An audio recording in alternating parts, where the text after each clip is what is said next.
Long before David became king, before the throne, before the crown, there was a jealous king and a hunted shepherd. Saul was Israel's first king. He began with promise, humility, and divine favor. But over time, disobedience eroded his authority. He ignored God's commands, acted impulsively, and placed his own judgment above divine instruction. Because of this, God chose another.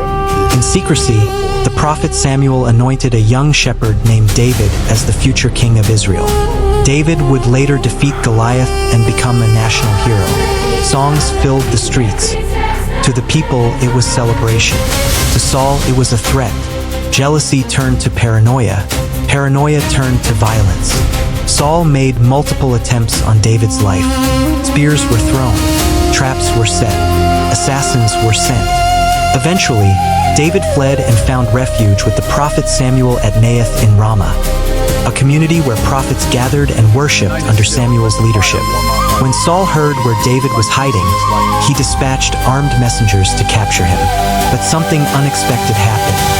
As the soldiers approached Naioth, they encountered Samuel standing among a company of prophets. The air was charged with worship and prophecy. The Spirit of God was moving powerfully. And suddenly, the men sent to arrest David began to prophesy. Not arrest, not attack, prophesy. Saul sent a second group. The same thing happened.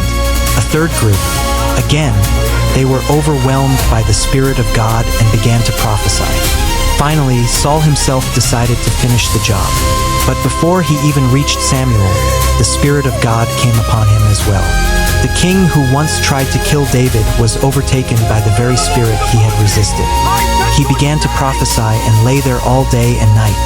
And the people said once more, "Is Saul also among the prophets?" In that moment, the king learned a lesson he had forgotten. No weapon formed against God's purpose can prevail. David did not fight back. He did not retaliate. He did not manipulate circumstances. He simply remained under divine protection. Moral of the story: when God has ordained a purpose over your life, opposition cannot cancel it. Human power bows to divine authority.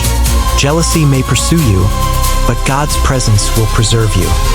Because when God steps in, even assassins can become prophets.